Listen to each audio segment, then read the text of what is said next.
इनके लबे रंगी की निछावर थी कि जिसने ज़ुबैर रज़वी हैं, मालूम ये करना चाहते हैं कि कहीं पर दावत आई है इनकी, तो ये अपने दोस्त को अगर ले जाना चाहें तो क्या ये उनको दावत में ले जा सकते हैं। यानी इनका मसला ये है कि एक शख्स की दावत आई और वो अपने दोस्त से कहता है कि मेरी दावत आई है और मैं तुझे कहता हूँ चल मेरे साथ, तो क्या उस दूसरे शख्स को जिसकी दावत नहीं है बारात दावत में जाना चाहिए, खाने में या नहीं जाना चाहिए। तो देखें, इस हिसाब से तो दावत में उसको जाना नहीं चाहिए और ये जाना इसके लिए जायज़ नहीं है। और जो रिवायतें इसके ताल्लुक़ से वो ये हैं कि अगर ऐसा शख्स ये जो दावतों में बग़ैर बुलाए या बिना बुलावे के जाता है तो ये चोर बन के घुसता है और डाकू बन के निकलता है, तो ऐसी सूरत में इसका ही जाना जायज़ नहीं है, पहली बात।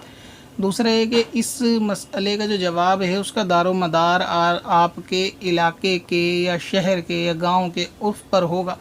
अब क्योंकि इसमें मालूम तो नहीं है आपने कहाँ से सवाल करा, और ये मैं कई मरतबा ईमेल पे बता भी चुका हूँ कि कोई भी शख्स अब सवाल करे ईमेल पे तो अपने शहर का नाम ज़रूर लिखे कि वो किस शहर से बिलोंग करता है। हर मरतबा सवाल में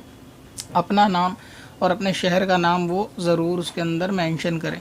तो अब ये कि आपके इलाके और शहर में क्या रिवाज है उसके हिसाब से भी अमल हो सकता है। जैसे आप ज़्यादातर गाँव की अगर बात करें तो वहाँ शहर के मुकाबले अब भी ये रिवाज सुनने में है। अब जैसे किसी की गांव में दावत होती है बारात की, तो अगर वो पूरे घर की दावत करते हैं तो पूरे घर में उसमें मेहमान भी शामिल रहता है। यानी वहाँ गाँव में अभी रिवाज भी यही है कि अगर किसी के वहाँ मेहमानदारी में गए हो और उस शख्स की पूरी फैमिली की दावत है तो वहाँ ये अंडरस्टूड है कि वो जो आया हुआ बाहर से मेहमान होगा उसकी दावत भी खुद ब खुद होगी, और ये सब में ही रिवाज है। अब जो शख्स गांव में किसी के घर में दावत दे रहा है वो ये बात जानता है कि इस घर की पूरे की दावत है तो इसके मेहमान भी आएगा, जिसको मैंने नहीं बुलाया तो वो भी आएगा, और इसी तरह अगर मेरे घर मेहमान होगा तो वो भी जाएगा। तो एक वहाँ पर अगर कल्चर के अंदर ये चीज़ आम है कि घर में अगर मेहमान आया हुआ है तो ऐसी सूरत में तो उस मेहमान का बग़ैर दावत के भी खाना जायज़ होता है। और अगर ये रिवाज कहीं शहर में तो वैसे बहुत कम ही होता है, शहर में तो अगर एक की दावत है तो एक ही है, दो की दावत है तो दो ही है। तो ऐसी सूरत में अगर आपने शहर से सवाल किया है और आपके इलाके में आपके गाँव कस्बे में ये रिवाज नहीं है कि एक्स्ट्रा बंदा जाके खा सकता है, तो फिर ऐसी सूरत में वहाँ दोस्त को ले जाने की या दोस्त को जाने की इजाज़त नहीं है। अच्छा, अब ये जो एक्स्ट्रा खा सकता है उसमें भी हर शख्स नहीं खा सकता। मसलन ये कि ऐसा नहीं है कि अगर गांव में भी पूरे घर की दावत है तो इसका मतलब ये नहीं बनता कि वो घर वाले अपने दोस्तों को या उस घर के जो अफराद हैं वो अपने किसी दोस्त को ले जाके दावत करा दें, ये भी नहीं हो सकता। वहाँ सिर्फ मुझे जहाँ तक तजुर्बा है कि वहाँ मेहमान का ही उर्फ़ होता है कि अगर मेहमान होगा तो वो भी आपके साथ ही खाएगा अगर वो आपके घर में रहने आया हुआ है, तो वहाँ उसकी छूट होती है, दोस्त की छूट वहाँ फिर भी नहीं होगी।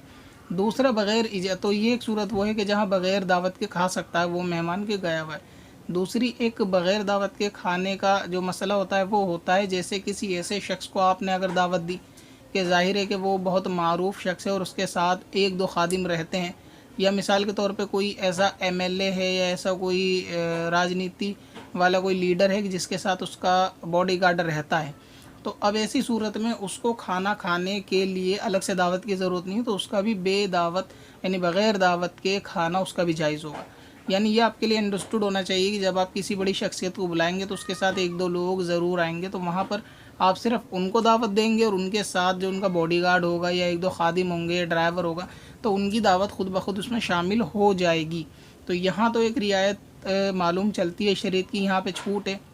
कि अगर आपने एमएलए को बुलाया तो उसका बॉडीगार्ड भी दावत में शामिल होगा। ज़ाहिर है कि वो बिना बॉडीगार्ड के तो चल के आ नहीं सकता अकेला। इसी तरह अगर कोई बड़ी शख्सियत है तो बिना एक दो खादिम के या फिर बिना ड्राइवर वगैरह के तो अकेले ऐसे आना उनके लिए मुमकिन नहीं होगा। तो फिर उनके साथ जो लोग उर्फ़ आम में साथ चलते हैं तो फिर वो लोग खुद ब खुद दावत में शामिल होंगे। इसी तरीके से जो मेहमान होगा गाँव में ये रिवाज है अगर के मेहमान के साथ खा सकते हैं तो वो शामिल हो जाएंगे। तो अब ये जो सवाल है आपका कि दोस्त है तो वो शामिल तो नहीं हो सकता, तो इसी तरह उन लोगों को दावतों में जाने से बचना चाहिए। अक्सर मामूल होता भी यही है कि शहरों में तो दोस्तों में ज़्यादातर ये बात होती है कि कहीं दूर बारात में जाना होता है तो दूसरे दोस्त को फ़ोन करते हैं और गाड़ी पे बैठते हैं और चल देते हैं, हालांकि जो दूसरा है उसको भी नहीं पता होता कि किसकी दावत है, कहाँ जाना है। तो ये मामला बिल्कुल जायज़ नहीं है। ये लोग चोर बन के बारात में जाते हैं और खा पी के यानी डकैत बन के वापस माल को भर के निकलते हैं। तो इससे तौबा भी करनी चाहिए और इससे परहेज़ भी करना चाहिए। हाँ, अगर किसी ने दावत देते वक्त ये बात ख़ास कही है कि भाई आपकी दावत है अपने साथ एक दो लोगों को भी ले आना,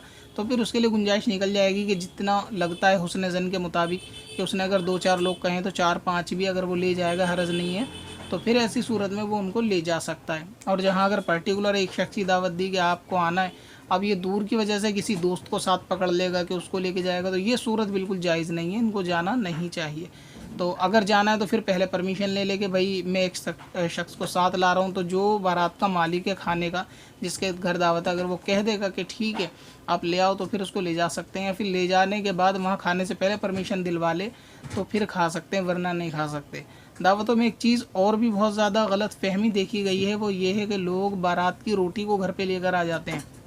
यानी खाते खाते ऐसा होता है बाज़ मरतबा के बच्चे के लिए या किसी के भी लिए एक रोटी आधी रोटी हाथ में ले आते हैं, ऐसा भी देखने में आया है। तो सूरत हाल ये भी जायज़ नहीं है। जिस शख्स ने आपको खाना दिया तो उसने आपको खाने का मालिक नहीं किया, उसने आपको सिर्फ खाना वो खाने के लिए दिया है। अब अगर आप उस बारात से खाते खाते उस रोटी को घर ले आओगे तो ये सूरत जायज़ की नहीं होगी, वो रोटी भी आपके हक़ में जायज़ नहीं होगी। फिर उससे माफ़ी तलाफ़ी का मामला उसमें बन सकता है कि जिसके वहाँ बारात है उसे कहना पड़ेगा कि रोटी हम अपने साथ लाएँ। तो इसी तरह परमिशन ले लेनी चाहिए मामले के अंदर। अगर आपको पता है कि कोई मरीज़ घर पे है और हम उसका खाना लेके जाएंगे, तो वहाँ उससे कह दें कि इसका वो आ नहीं सका या किसी वजह से वो मजबूरी है उसके आने की, तो उसकी हम रोटी घर पे लेके जाना चाहते हैं, तो अगर वो परमिशन दे दो तो ठीक है। वरना ये कि बहुत सारे ये बच्चे होते हैं लेकिन 12-14 साल के शरीयत के एतबार से तो बालिग हो जाते हैं ये, और इन पे अहकाम शरीयत भी लागू हो जाता है, और ये इस तरफ तवज्जो भी नहीं देते और घर वाले भी इस तरफ तवज्जो नहीं देते। और मैं ये तरगीब बड़ों के लिए नहीं कह रहा कि वो रोटियां हाथ में लेकर आते होंगे, ऐसा नहीं है। अक्सर ये बच्चे करते हैं जो 16 साल के शरीयत की नज़र में बालिग है, तो वो हाथ में ऐसी रोटी ली और खाते खाते खेलते खेलते वो घर की तरफ आ जाते हैं या फिर किसी दूसरे के लिए लेकर आ जाते हैं। तो ये सूरत भी नहीं करनी चाहिए और बग़ैर बुलाए दावत में भी नहीं जाना चाहिए। पत्थर में असल लाले पुरनवार